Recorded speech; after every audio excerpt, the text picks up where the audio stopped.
Hello, this is Dr. Paul Cottrell, and I'm going to be going over a news announcement that came from Fox.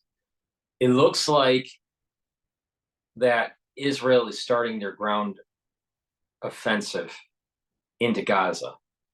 It's not official, but there seems to be a lot of explosions, missiles being launched into Gaza to soften the targets, and we may be seeing the very beginnings of the ground offensive. So I wanted to bring that up. Now, what I'm going to do is I'm going to play Fox News here. This was published about 1 hour ago, okay, as of this recording. It's raining out in the skies over Israel right now. Listen to that. It says the IDF continues to make preparations for a ground invasion into Gaza. Trey Yanks is live in northern Israel with the latest. Trey.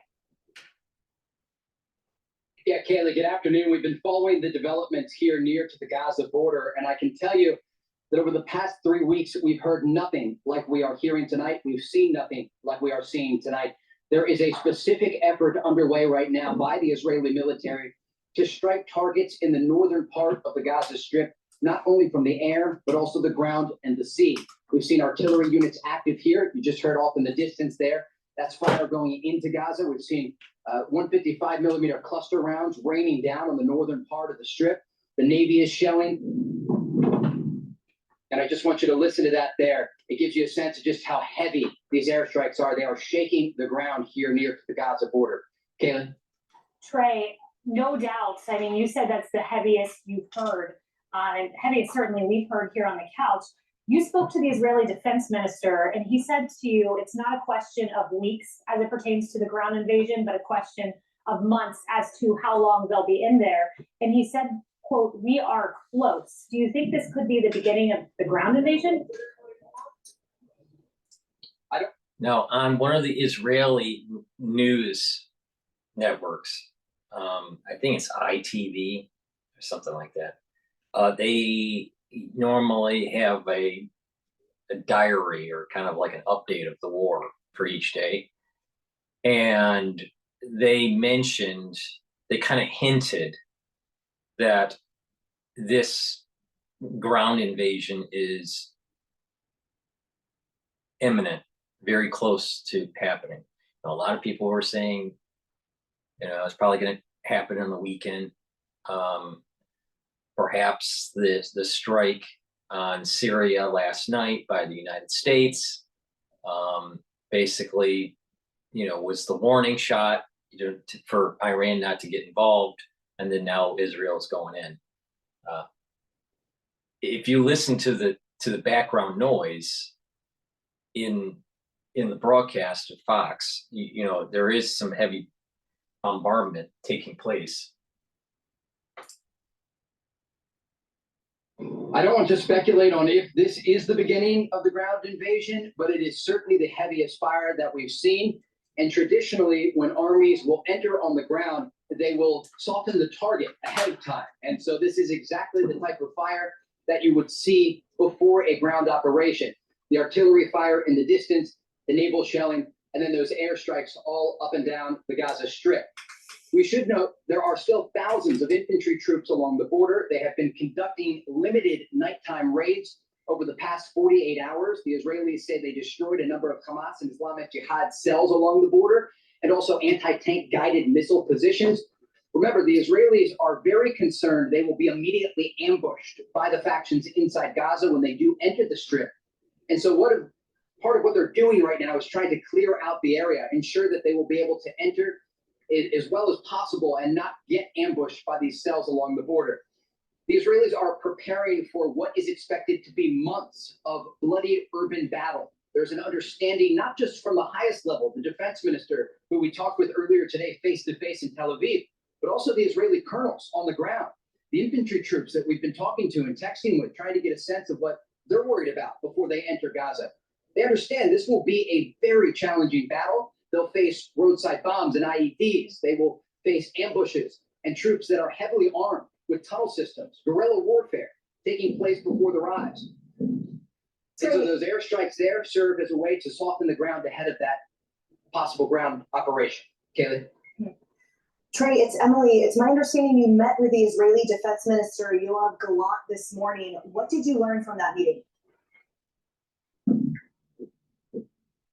And those strikes there just nonstop. If I pause, it's to let you listen to that because it really illustrates through sound the picture here on the ground. It is a significant development what we are seeing tonight. The constant barrage that we've seen in terms of rocket fire from Gaza, but also the bombardments from the air and from the ground. Israel's Defense Minister Yoav Gallant speaking with a group of just 6 journalists today in Tel Aviv. We spoke for, I would guess, around an hour and a half. We couldn't have our phones inside this room. It was a protected room from any sort of technology so that we couldn't record the conversation, but we could take notes. And the majority of the conversation was actually off the record. He discussed a lot of sensitive topics, also ground maneuvers and discussing the broader regional concerns that he has. But what we can give you, I got these quotes specifically cleared so I could bring them to our audience here.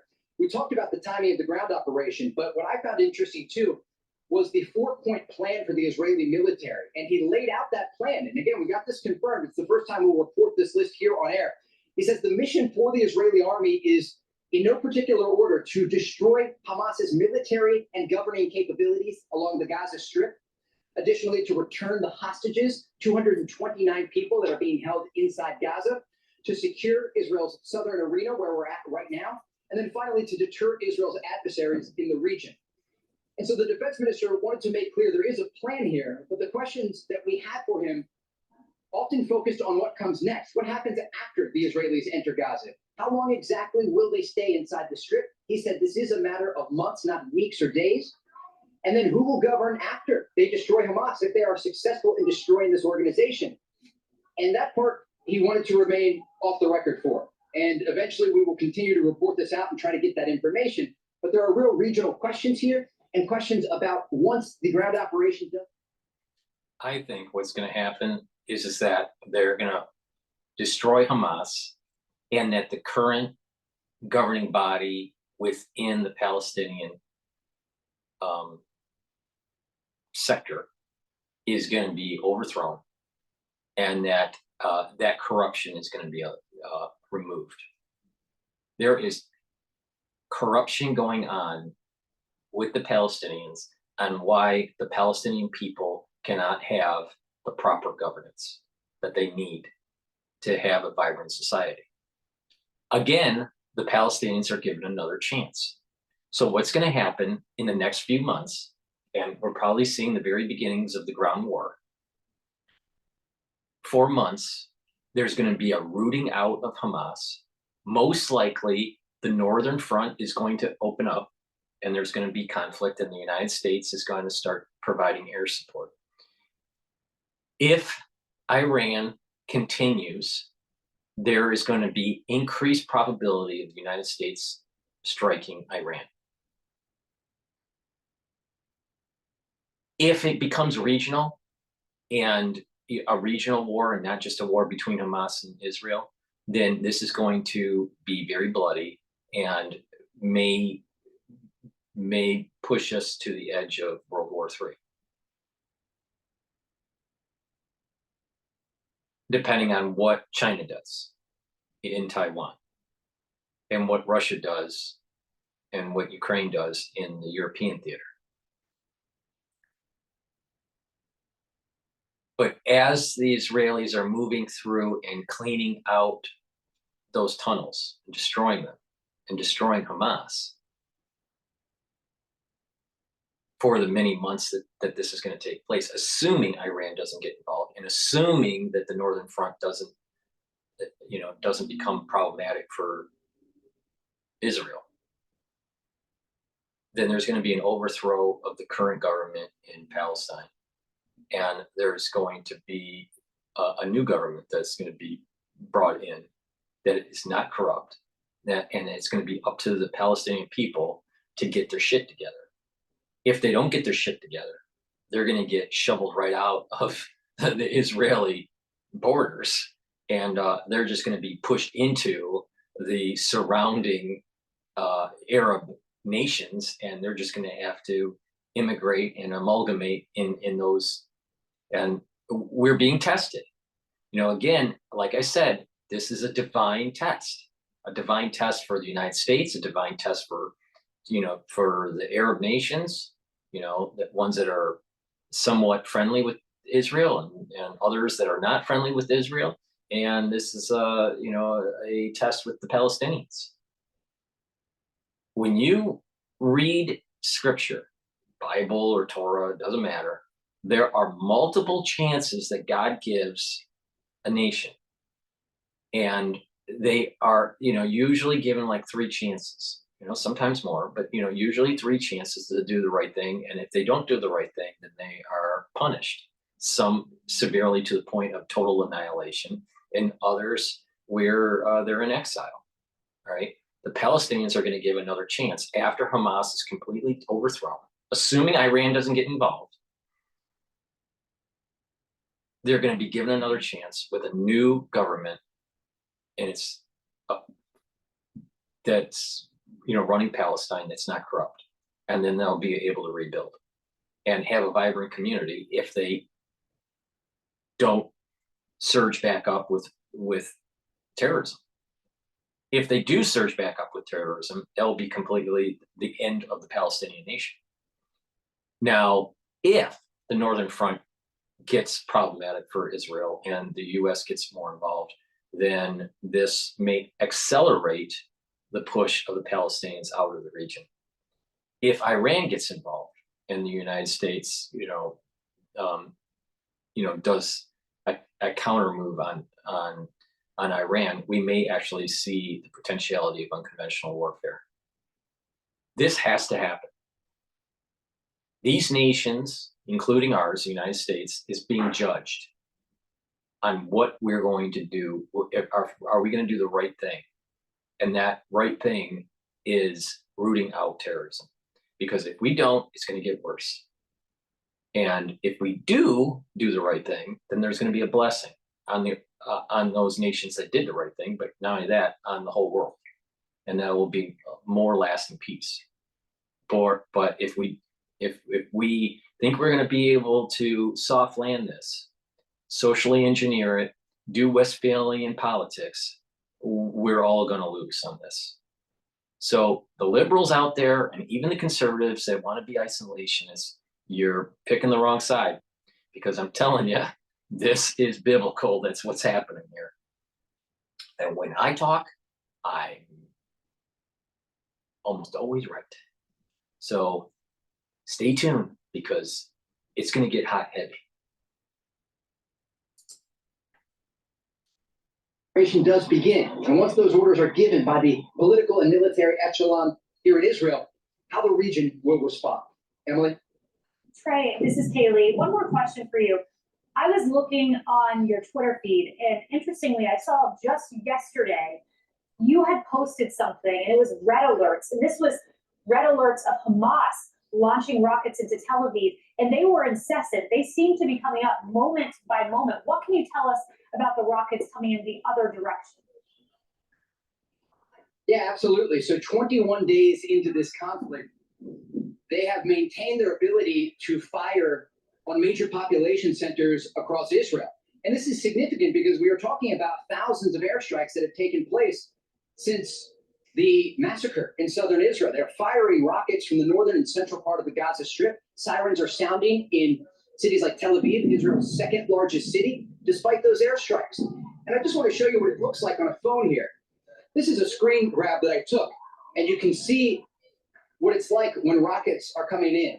It's constant notifications, one after the other, telling people to get to bomb shelters. Now, in communities here near to the Gaza border, really significant airstrikes here. And I paused to let you listen to them, because this is unlike anything we have seen over the past several weeks, the past 3 weeks since this war began. But in terms of the rocket fire, here near to the border, you have about 10 seconds. And when we've been reporting live here on Fox, we are so close to Gaza that mortar fire can reach this location. So you'll notice if there are air raid sirens around here, we have just 10 seconds to respond. So we already have a plan in place. We drop our gear, we keep the camera running, and we get to a shelter. Cities like Tel Aviv have around a minute. And then every community in between has a different amount of time to get to a bomb shelter. So as of right now, as of my recording, oil is up about 2.3% WTI. It's trading at about just over $85 a barrel.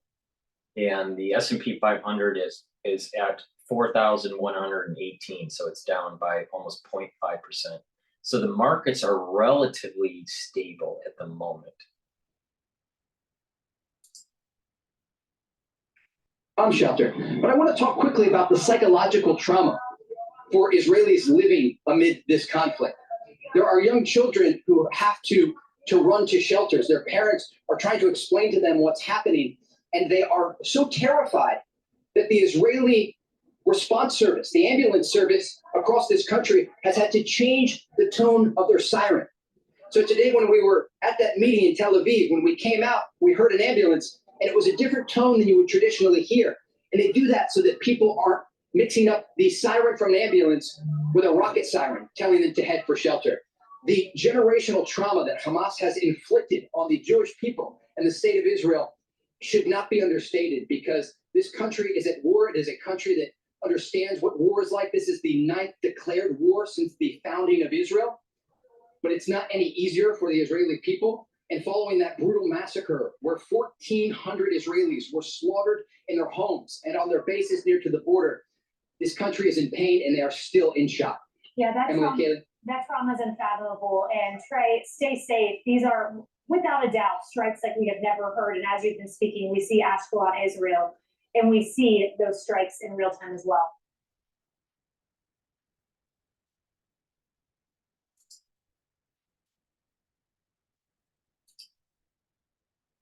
So that is the update from Fox. That was an hour ago as of this recording. And it looks like they're softening up the targets for a ground offensive into Gaza. The question is, what is Syria, Lebanon, and Iran going to do in the northern front? And is there going to be, will there be some sort of problem in the West Bank? It's going to be complicated. We have now, ships in the region to help Israel, in terms of air defense and also naval defense. And it's beginning. It's beginning. So I'd be surprised if we don't hear ground troops going in over the weekend. I'd be very surprised at that if we don't hear that move. So this reminds me, back in the day, during Desert Storm and even Desert Shield days, 91, and then also, post 9/11, when we decided to go into Iraq with shock and awe. There's that it's not as big as what the United States did in Iraq, but it's reminiscent, of that move. So I think that it's game on now. So pay attention. If the ones that are in the financial markets and you position yourself, in a long position, meaning, a risk-taking position, where you're assuming the market will go up, these events may actually, cause some risk to the portfolio. I suspect that oil will go up, and I suspect that equities will go down, especially if Israel starts to take on really heavy casualties, and especially if there's a northern front that opens up. So, it's not just the war that's happening, but how do financial markets absorb this shock? As of right now, it seems pretty calm. But that may change. Now, what probably will happen is a few days of really bad returns in the market, and then they'll start to revert back to risk taking as they see that this is, maybe a stabilized situation that Israel's sweeping, and that there's not multiple fronts that are happening all at once. But if the United States starts to get involved and you know, there's the operations through proxies of Iran or operations on Iran directly, we may see markets more volatile and risk will start to build. So, you know, pay attention to that if you're in the market. I still hold that we need to do this. The Western world needs to ally with Israel and root out terrorism. And, you know, I go as so far as to say, destroy Iran. Now, what is interesting is that, you know, you have these two different sects of Islam, you know, the Iranian sect and, you know, basically the Saudi Arabian sect of Islam. A big part of the Islamic world would be happy if Iran was blown away. So, you know, there's that to consider too. So we got to do it or it'll get worse. I made that very clear in my previous video. Please subscribe to all 3 channels that I have on YouTube. The link is in the description of this video. Also subscribe to my Brighteon, Bitchute, and Rumble channels. The links are in the description. Also, please subscribe, especially if you want to support my news coverage, and be a subscriber for my Patreon channel. And you can also donate on my website, the-studio-reykjavik.com. At the very bottom of the homepage, you can donate through Stripe or PayPal to help support my news coverage, or through Buy Me a Coffee, which is in the link is in the description of this video. The ones that are domestic viewers from the United States and you would like to, you know, purchase products from my store, that website is the-studio-reykjavik.com. Please go and get those liquid nano silvers, get the C60s and the, you know, the deodorant bars that I have and the supplements that I offer. But some of the products that you can get on the store are silver lozenges. This is made out of structural nano silver. I have sweet menthol and green apple. I'll also have 2 other flavors coming in the stores shortly. So get those, especially because we're in the cold season. That will help to neutralize the pathogens and soothe that sore throat that you have. I also have about 5 different scents for this silver soap. This is made out of structural nano silver. This one is oatmeal. I also have lemongrass and peppermint and charcoal tea tree. So I think I have 5 different ones. This is the deodorant bar that I was mentioning. This is made from essential oils from the Himalayas. This is a product that was developed and manufactured by Rainbow Herbals. It's a great product. It's very high quality. It lasts a long time. And, you know, because of the high quality essential oils, not only is this a deodorant bar, but it'll help with detoxification. Doesn't have any aluminum in it. And, you know, this is an excellent product. So please, to help support Rainbow Herbals and Gail, please go to my store, the-studio-reykjavik.com, and purchase a deodorant bar. I have it in citrus and peppermint tea tree. Another product that I have on the store is the silver gel. This silver gel helps to neutralize pathogens. It's way better than Perel. You put it on your hands, it stays on your hands, it stays active for about 5 hours. You put it around your mouth and around your nostrils, inside your nostrils, lightly coated, around your ears and in your ear canal, lightly coated. And what that does is it'll neutralize pathogens, and that's another barrier that you can use to prevent you from, you know, getting sick. All right. In addition, you can use this product on a cut. It'll help to heal the cut. It'll keep the cut clean because it's neutralizing pathogens. And you can use it on scrapes and minor burns to help heal. In addition, you could apply this every day on your skin, and what will happen is it'll tighten your skin, it'll clear your skin. And if you couple that with taking vitamin C and 64 ounces of water filtered and take collagen every day, then you're going to improve the dermal layer and improve your skin health. It takes about 7 to 10 days, where you're starting to see the tightening of the skin, and an additional set of days, another couple weeks or so to see the dermal layer improvement. But the point here is that the longer you do it, the better it will be for your skin. You'll see more improvement.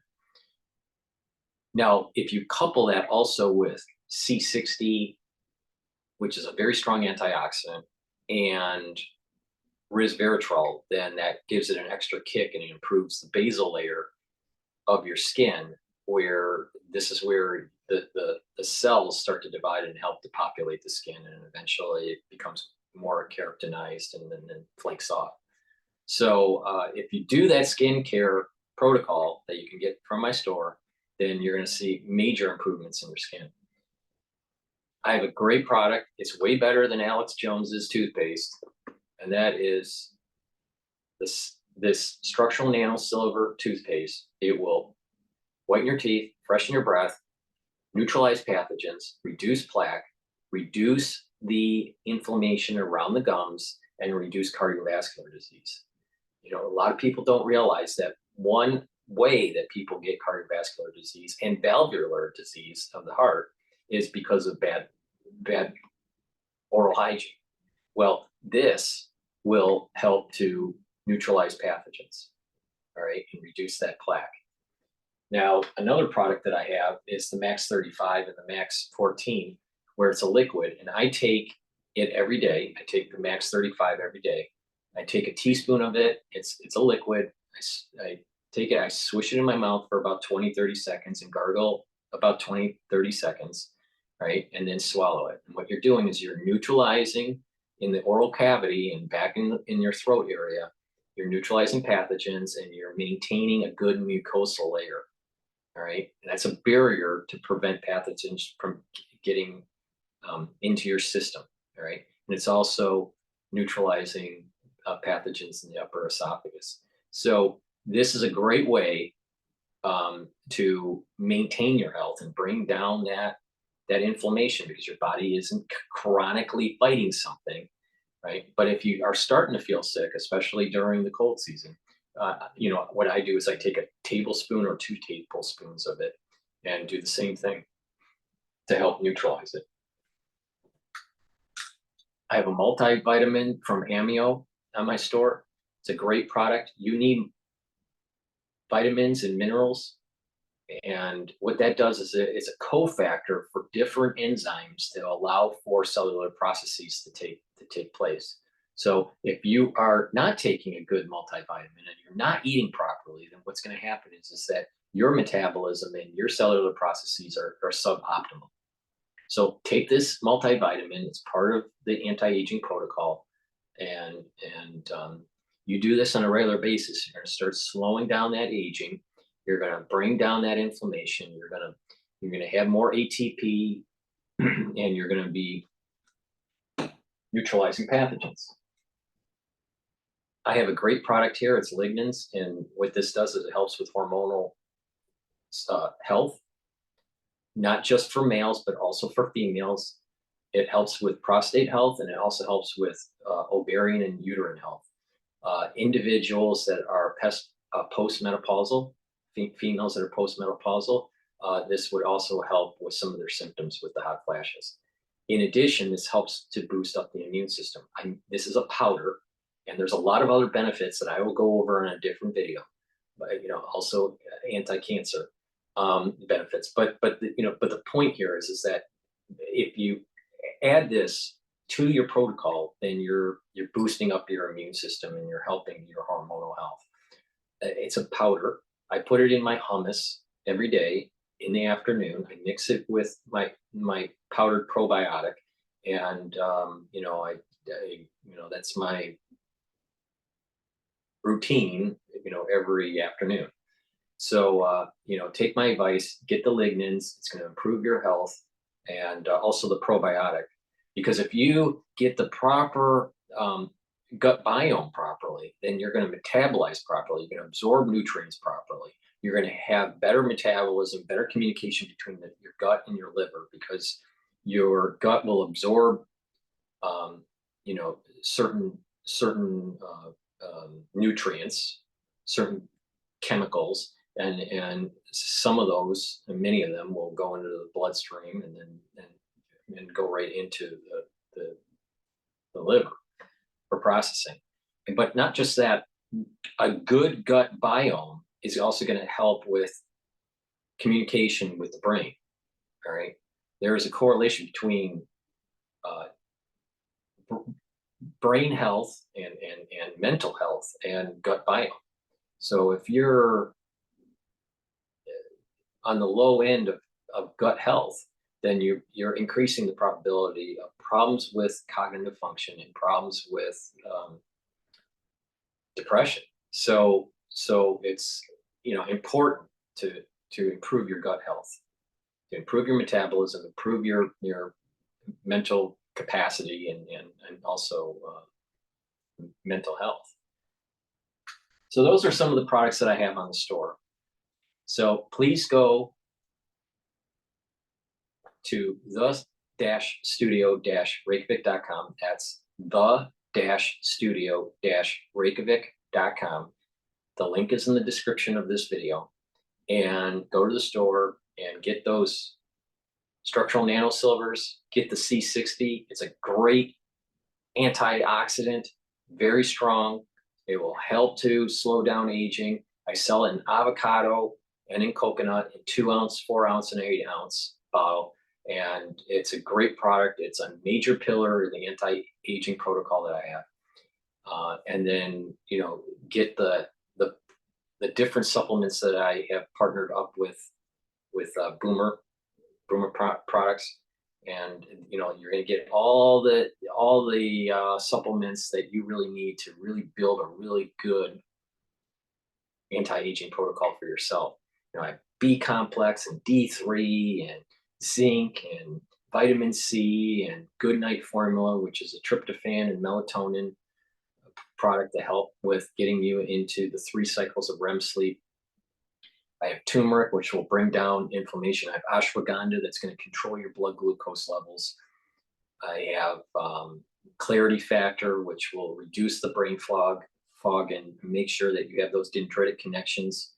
So if you follow the protocol and you get the supplements, the B complex, which is really important with the electron transport chain and the TCA cycle to get that ATP, right, and the proper metabolism going, and also to prevent macrocytic anemia, you need B complex. Also skin health. If you're short on a certain type of B complex, you may actually have problems with your skin. So follow the protocol. It'll improve your health, neutralize pathogen, bring down inflammation, bring down reactive oxygen species. Your ATP is going to go up. Your aging is going to slow down, and you're going to improve your metabolic pathways and your metabolism and your mental health and your cognitive function. But it's not just proper supplementation. It's also proper diet, proper exercise, proper sleep, and challenge your brain. Read and write and talk to people in the real world. All right.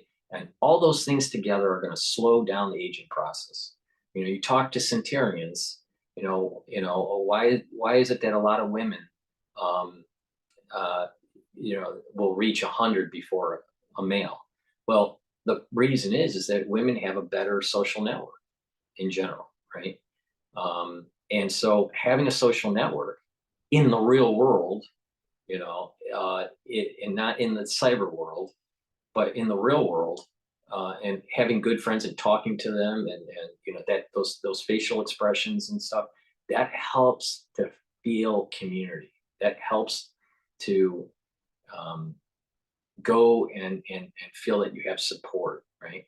And that's a major determinant factor in, you know, reaching an older age. And that's one of a few variables on why women live longer than men. There's some other variables, but social connection, social network is a big part of it. So pay attention. I know what I'm talking about. Go to the store, the-studio-reykjavik.com. The link is in the description, and get the products that you need to build your anti-aging protocol and improve your health and boost up your immune system. Thank you for supporting my work. Please share the videos, and, you know, please support by buying the products and donating on the store or through Buy Me a Coffee. Please subscribe to my Patreon channel to help support my news coverage. I appreciate the support, and thank you for everything you've done in terms of supporting the channels. And have a nice day.